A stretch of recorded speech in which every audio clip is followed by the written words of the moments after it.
Hey everyone, welcome to Fire and Safety Services here in New Jersey.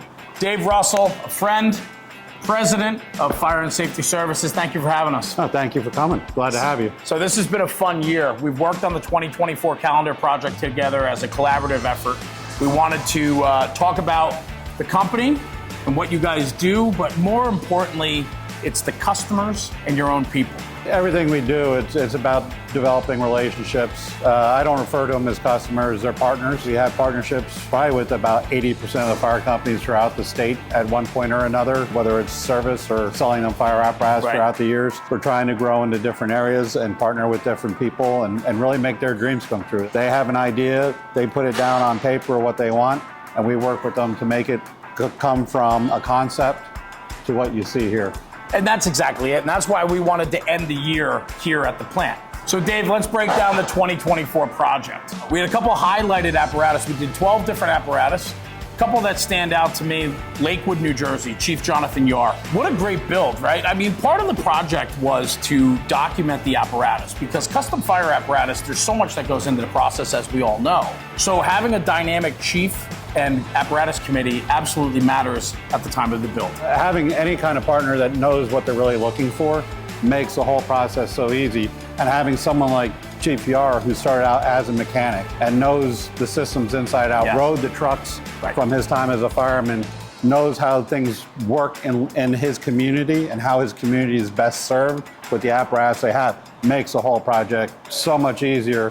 And yeah, that was those two trucks that we sold them, stellar units and great people to work with. And then we look at October of this year, Princeton, their Heavy Rescue 168 that we documented. What a unit that is. Incredible. It's impressive and over the top. Talk to me a little bit about the relationships there because I think you've gotten some feedback. Yeah, I actually bumped into their mayor, who's also the president of the First Aid Squad. He told me, he goes, they've been getting comments from citizens who can't come across the video either on YouTube or something like that. And they're so thankful for everything that you guys have done with them, and I know you have a relationship with the chief down there. Yeah, absolutely. And so they're very fond of what we've done and the partnership we've had through the years with them.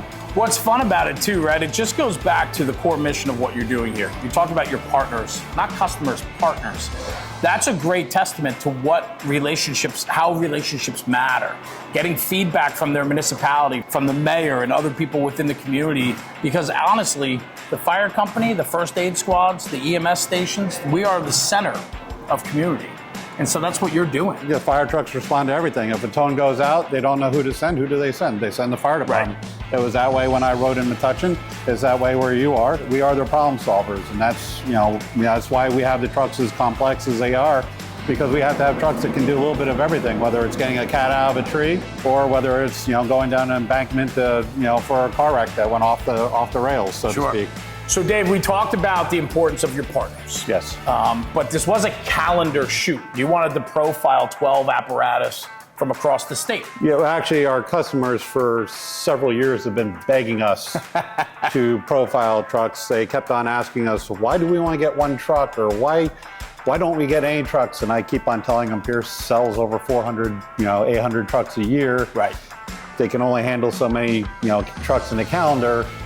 And so finally, for the 60th anniversary, we decided to do our own calendar. And I don't like picking trucks because they're all like children to me. A lot of times you think about the fire apparatus dealer, there's so many different levels, and this and that, but I know how intimate you are in the process, and I know how very, very much involved you are. And those relationships absolutely matter to you. So I can understand why picking a truck. It's very hard. It goes back to when I started the truck reporting business, where the progress reports that everybody gets.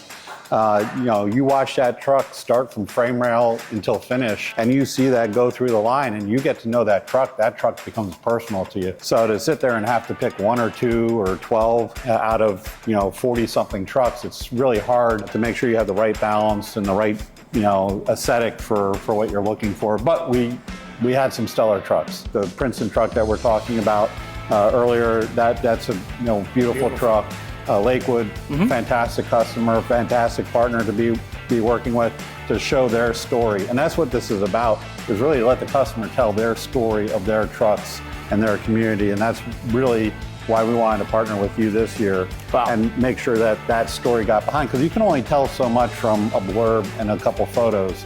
We wanted the customer to be able to tell their story of their truck and their community. Well, that was the whole idea around it, right? Was the behind the build was the feature, the apparatus, right? The storytelling of why they needed, what they built, and the ideas and thoughts that went into that. And then we showcased and highlighted all those different nuances of the build. The other side of it was behind the department, because I firmly believed, and we talked about this when we talked about doing this project this year, was that the only way you can understand the idea of custom fire apparatus is if you actually understand the department for which it's responding for. You have to really get to know that district, the type of district they respond in, whether it's a career volunteer department, whether it's high use or low frequency, all those types of things. And so that then helps the viewer determine if that's a build that might be representative for what they're looking for. But I think in some of your stories that came out, like I think it was Vineland, where they're saying how their community was changing in the demographics and in the usage in the community, and how they had to rethink how their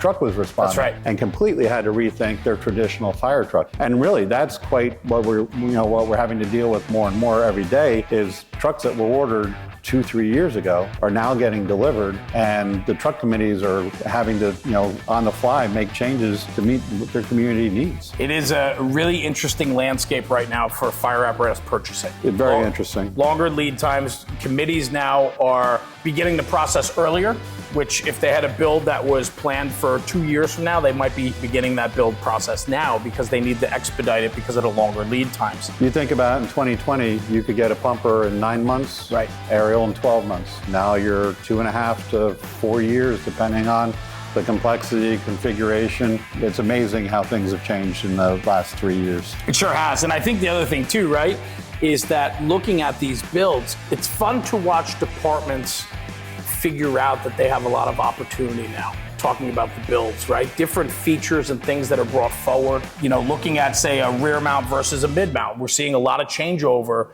in the way departments operate, or new construction, a lot of mid-rise construction, a lot of cul-de-sacs or tight roundabouts, which is starting to talk about, changing up how they've always done it. And quite frankly, manpower. Yes. In a state like New Jersey, where it's almost 80% volunteer still, manpower is an issue. So we're having departments configure trucks for 3 people that might get out in the daytime. They're combining trucks. They're combining 2 pumpers into one, or a rescue and a pumper into a squad unit, or a heavy-duty rescue pumper, so that they can best serve their community with what they have available to them during the day. And that's, as you know, as a volunteer, that's really where we're hurt. Sure. And I'll say this too, then, going back to the earlier conversation about, your customers, your clients being your partners, you have to know who they are in order to help guide the process and build an apparatus that will reflect who they're going to be, not just today, but in 4 or 5 years.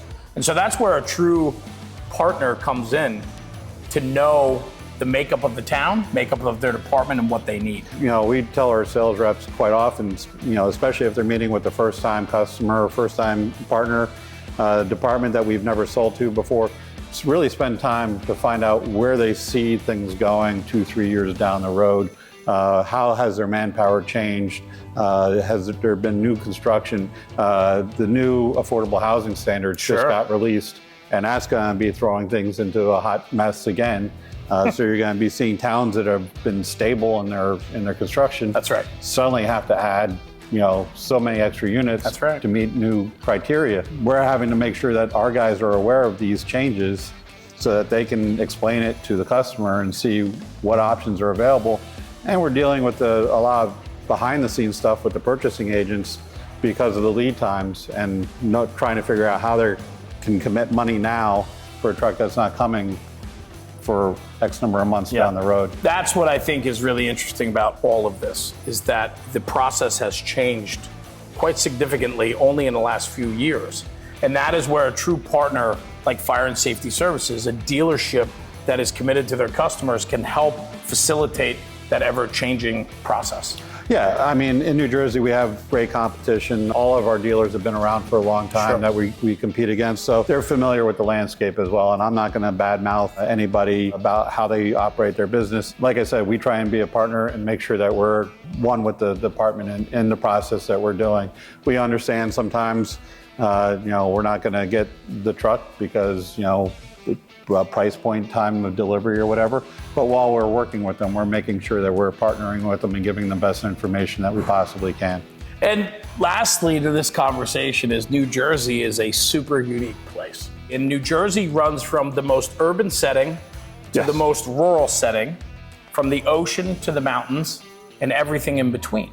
Yes. It's a very dynamic place to be a dealer. So Dave, we were talking about New Jersey. You're the New Jersey Pierce dealer. But the project that we worked on this year with you, the 2024 calendar project, was much more than just for New Jersey. It represented New Jersey builds and New Jersey departments. But what's the real intent behind this project? Our intent is not just showing off the great Jersey apparatus, because everybody knows that Jersey makes the best apparatus, but it's also to be a resource for all the other fire companies out across the country, whoever needs it. On our website, we have delivery spec sheets, which shows a photo of the finished truck along with the blueprint and some highlights. We post our production pictures, so if anyone sees a truck out of the factory and they find out it's a fire and safety truck, they can go look at the build and how the build's coming along and the different features. If you look at those reports, the first report will only have 2 or 3 photos of the frame rail just starting or the cab just being framed up. The last round of photos before the truck's on the blue floor, you're looking at 130 different pictures of the switch layouts, the pump panel, everything possible, the shelving, the trays.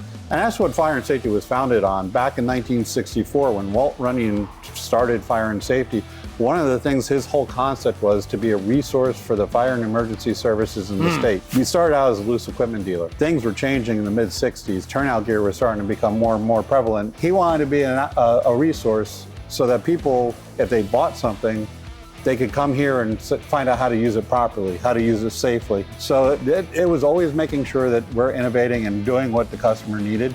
And we want to be that resource, not just for the New Jersey customers, but for the dealerships across the state. If we can help, someone in Virginia or someone in Kansas come up with an idea that's going to help their community, that's what we're here for. Because as you always say, once you get beyond your borders, that's when you really learn to really know what's out there. That's right. Well, I think there's a strong commitment there to the fire service, right? And you double down on that. It's not just about New Jersey. Of course, your partners here matter and they're the most important. But being able to share what you've done, the builds, the people, the way about you, the feeling and sense of service and commitment, you want to share that. And today, more than ever, you have the opportunity to do that. I love it. The Pierce family is truly a family. There's many second and third generation dealer owners like I am, and I've known a lot of these people for most of my life. So when Pat Siddons or Robbie Ford or someone calls up and asks me a question, there's no hesitation on my part to help them out. That's what we're here for.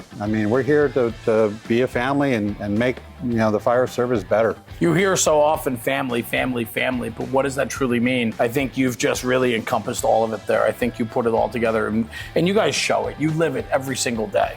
And I just want to say it's a pleasure to watch from the outside and to see what it's all about. So, well, glad to have you on the inside. Thank you, sir. Thank you. Okay, Dave, innovation, innovation, innovation. The fire service is it's innovating every single day. And to stay up with that, you have to do the same. The fire service is constant change, and we've done our part. From moving into a larger facility where we can do this to the investments we make into our road service. We have 15 techs on the road at this point throughout the state, upgrading their vehicles constantly to make sure that they're able to do what needs to be done. We're able to help our partners and make some early diagnostic decisions for them to help them streamline what they're doing when they're either going out on road service or when they're coming here to do engine or transmission work, to providing services like the apparatus reports that we were talking a little bit about before, and even doing these videos. This was an innovation. I don't know of anyone else who's done a program like this where they just, they did a calendar and then they did, a series where the customer actually got to showcase what they wanted to do. And that's what we're looking to do moving forward, even still. You look at companies that stand out, and Fire and Safety Services, Dave, you and the team commit to the decisions you make and you follow through on them every single time. And I think what's really important about that is when I talk about innovation in the fire service, a lot of times it can be very daunting. It can be overwhelming. But with a true partner, you make the process easier for your partner, for the customer. Yeah, we made a decision this past year that was 5 years of debate internally. And we decided not to do the state show and change it into 3 road rallies. You listen to some of the feedback that we got when we first came out. Very mixed. We had some people who thought we were absolutely nuts, some people who thought we were harming the fire service by not being there, but we held by our decision. We sponsored every organization that we sponsored before that in Wildwood, and we did road rallies. I was very pleased with our first one in Burlington. They were great partners, again, a partnership. We had excellent turnout. And then we did our second one up in Fairfield. We had 125, 150 people at that one, maybe even more. People loved the fact that they could go out and drive a new PACCAR engine, feel what it felt like, fly an aerial. We had a couple customers there who ordered mid-mounts but had never actually gotten able to demo one because of the demand in the area. So we had aerials out. We had the mid-mount that we had was up in the air most of the day. And our final one in South Wall with the Wall Fire District, that was best attended one. Tremendous success. I think we had almost 200 people at that one, and the feedback was fantastic. Everybody loved the interaction. They loved the ability to have focused and concentrated conversations. Yes. It wasn't people just wanting to look at fire trucks or didn't have a real interest in buying. It was a targeted audience, and it really worked well, and we're really looking forward to next year and determining where we're going to be, because we're not going to do the same locations. We're going to be hitting different parts of the state. The one thing that truly matters is why we're here today. It's relationships. What I saw this year working with you guys was you follow through on your obligations and relationships, and I think that is the most important thing. We all know Pierce makes a very good product. It's a very good fire apparatus, and the dealership network around them has to support that, and you guys certainly do that. You take it above and beyond. And I talked about innovation. You talked about the road show. You talked about taking photos and sharing ideas from the factory and showing people what you do. This is who you are. This is what you guys do here. Well, this is a 20-year commitment. That's right. We're married to this department for 20 years, for the life of this truck and every other truck that they buy from us.